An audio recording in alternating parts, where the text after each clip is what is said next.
ସବୁଠାରୁ ঊର୍ଧ୍ୱରେ ସଂଘ ସାହାଯ୍ୟ ସହଯୋଗ ସାମର୍ଥ୍ୟ ସମ୍ଭାବନା ଓ ସାଫଲ୍ୟର ସଜ ସନ୍ଦେଶ। ଆମ ସଂଘ ନୂତନ ପ୍ରାଥମିକ ଶିକ୍ଷକ ସଂଘ ବଡ଼ସାହି। ସୁଖ ହେଉ ଅବା ଦୁଃଖ, ହସ ହେଉ କି ଲୁହ, ସାଥିରେ ସାଥୀ ହେବା ତଥା ବିପଦରେ ସାହାରା ହେବା, ଏହାର ଗୋଟେ ରହିଛି ବିରାଟ ପରମ୍ପରା। একতার বন্ধনে বাঁধি এই সামূহিক প্রয়াসরে সাফল্য সাউটিথিবা আম সংঘ নূতন প্রাথমিক শিক্ষক সংঘ বড়সাই আজি তার কায়া আম ব্লক ভিতরে সীমিত হইকি না। ব্লক রু জিলা, জিলার রাজ্য, রাজ্য স্তরের আজি এক স্বতন্ত্র পরিচয় সৃষ্টি করিবারে আম নূতন প্রাথমিক শিক্ষক সংঘ বড়সাই এক অনন্য ভূমিকা গ্রহণ করেছে। তবে এই ভাব ভাবনা উন্মাদনা উদ্দীপনা আশা আশ্বাসনা ভিতরে সামগ্রিক ভাবে শিক্ষা শিক্ষার্থী শিক্ষক বা শিক্ষায়তনর উন্নতি পাই সদা তৎপর সদা চেষ্টিত আম সংঘ আম নূতন প্রাথমিক শিক্ষক সংঘ বড়সাই।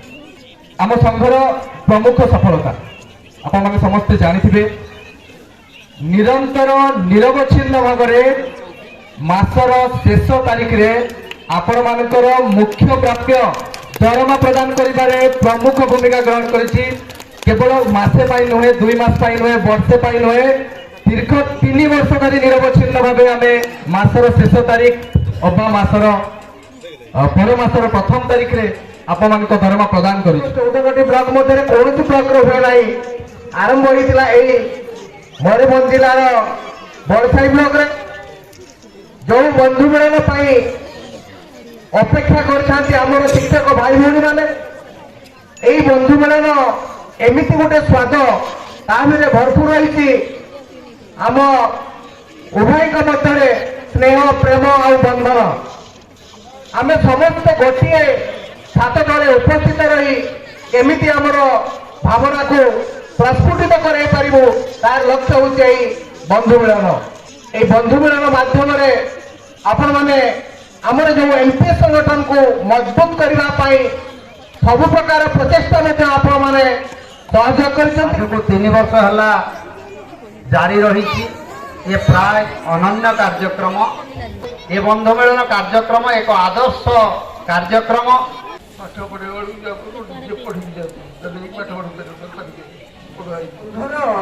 ପ୍ରଥମ ମନ୍ତ୍ର ସମସ୍ତେ ମନେ ରଖିବା ଉଚିତ, united we stand, divided we ଫଲ୍।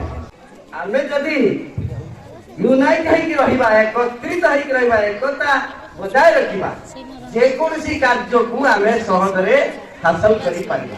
ସାଙ୍ଗିକ କାର୍ଯ୍ୟକ୍ରମ କରିବା ସମୟ ସହିତ ବିଦ୍ୟାଦାନ ଅକ୍ଷୁଣ୍ଣ ରଖନ୍ତୁ, କାରଣ ଆମେ ଯଦି ଠିକ ଭାବରେ କାର୍ଯ୍ୟ ତୁଲାଉଥିବା କୌଣସି ପଦାଧିକାରୀ ବ୍ୟକ୍ତି ଆମର କିଛି କ୍ଷତି କରିପାରିବ ନାହିଁ। ପ୍ରତ୍ୟେକ ବର୍ଷ ଏଇଟା ତୃତୀୟ ବର୍ଷ ବୋଧେ ମ୍ୟାମ୍, ଗତ ବର୍ଷ ବି ଆରମ୍ଭ ରହିଥିଲା, ଏଥର ତାପରେ ଆହୁରି ଅଧିକ ହେଇଛି। ଏଥର ପ୍ରାୟ ଅଧିକ ଶିକ୍ଷକ ଆସୁଛନ୍ତି, ଖୁସି ଲାଗୁଛି, ବହୁତ ଶିକ୍ଷକ ଆସୁଛନ୍ତି।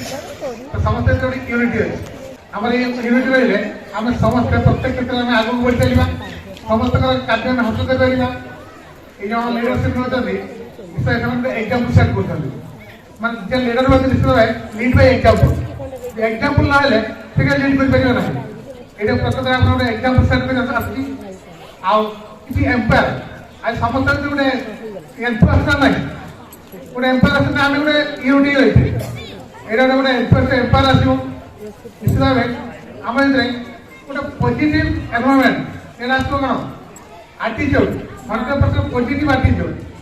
যে পজিটিভ আটিচিউড ରହିବ ତାହେଲେ ଆମର ଯେଉଁ ଏଇ ୟୁନିଟ୍ଟା କେବେ ସକ୍ସେସଫୁଲ୍ ହେବାର ଏକ ବାର୍ତ୍ତା ଦେଉ ଯେ ବଡ଼ସାଇ ବ୍ଲକ ସାରା ଓଡ଼ିଶାର ଏମିତି ଏକ ବ୍ଲକ ଯେଉଁ ବ୍ଲକର ସଂଗଠନ ସମସ୍ତଙ୍କ ଠାରୁ ସ୍ୱତନ୍ତ୍ର, ଦୃଢ଼ ଏବଂ ସଂକଳ୍ପବଦ୍ଧ ସଂଘ।